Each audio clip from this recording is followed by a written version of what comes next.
ఒకే రోజు మన నర్సరీలో 2 బళ్ళు అయితే దిగినాయి మామ. ఒకటైతే బెంగుళూరు బండి అయితే దిగింది. మొత్తం అంతా ఫ్లవరింగ్ అయితే దిగింది. గులాబీలు, చామంతులు అయితే చాలా వెరైటీలు అయితే దిగినాయి. చాలా మంచి మొక్కలు అయితే దిగినాయి మాట మన నర్సరీలో. అలాగే రెండోది అయితే పూణే బండి అయితే దిగింది మామ. ఇండోర్ మొక్కలు మొత్తం అన్ని కూడా చాలా మంది అయితే అడుగుతున్నారు. పెద్ద సైజ్ ఇండోర్ మొక్కలు కావాలని చెప్పి, కొంచెం హైట్ ఉన్నవి పెద్ద మొక్కలు అయితే కావాలని చెప్పి అయితే అడుగుతున్నారు అనమాట. అలాగే ఇండోర్ లో ఫ్లవరింగ్ వచ్చే మొక్కలు కూడా చాలా మంది అడుగుతున్నారు అనమాట. అవన్నీ కూడా ఈ బండ్లు అయితే మన నర్సరీలో అయితే దిగినాయి మామ. ఈ 2 బళ్ళు కూడా మనకి నైటే వచ్చినాయి మామ. నైట్ అంటే ఒక బండి అయితే 12 అవుతుంది. బండి వచ్చేసరికి నర్సరీకి ఆ బండి మొత్తం దింపుకుని సర్దుకునేసరికి మన టైం అయితే మళ్ళీ 3 అయిందన్నమాట. 3 అయ్యేసరికి మళ్ళీ మనకు పూణే బండి అయితే మన నర్సరీకి అయితే వచ్చేసింది.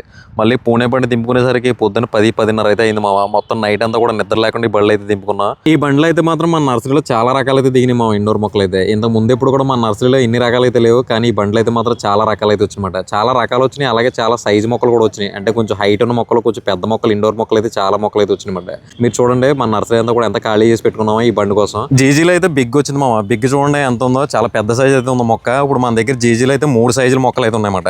అలాగే ఒకటని కాదు, ఇంకా చాలా వెరైటీలు అయితే ఉన్నాయి. పీస్ లిల్లీలో కూడా 2-3 సైజులు ఉన్నాయి. ఇండోర్ లో ఫ్లవరింగ్ వచ్చే మొక్కలు కూడా మన దగ్గర ఇప్పుడు ఒక 5-6 రకాలు అయితే ఉన్నాయి మామ. ఇండోర్ లో ఫ్లవరింగ్ వచ్చే రకాలు కూడా చాలా మంది అయితే అడుగుతున్నారు అనమాట. మొత్తం మన దగ్గర ఉన్న స్టాండ్లు ఇవన్నీ కూడా మొత్తం నిండిపోయి మామ. ఇండోర్ మొక్కల కోసం వేసినవి అసలు పెట్టడానికి కూడా ప్లేస్ లేదు. అన్ని రకాల మొక్కలు అయితే వచ్చినాయి. అన్ని మొక్కలు అయితే వచ్చినాయి మన నర్సరీకి. నన్ను అయితే చాలా మంది అడుగుతున్నారు మామ, నర్సరీకి ఎప్పుడు రావాలి, ఇండోర్ మొక్కలు కొత్త రకాలు ఎప్పుడు వస్తాయని చెప్పి. ఈ మధ్య మన దగ్గర నర్సరీ స్పీడ్ గా ఉండడం వల్ల రకాలన్నీ వచ్చినట్టుగానే అయిపోతా ఉన్నాయి.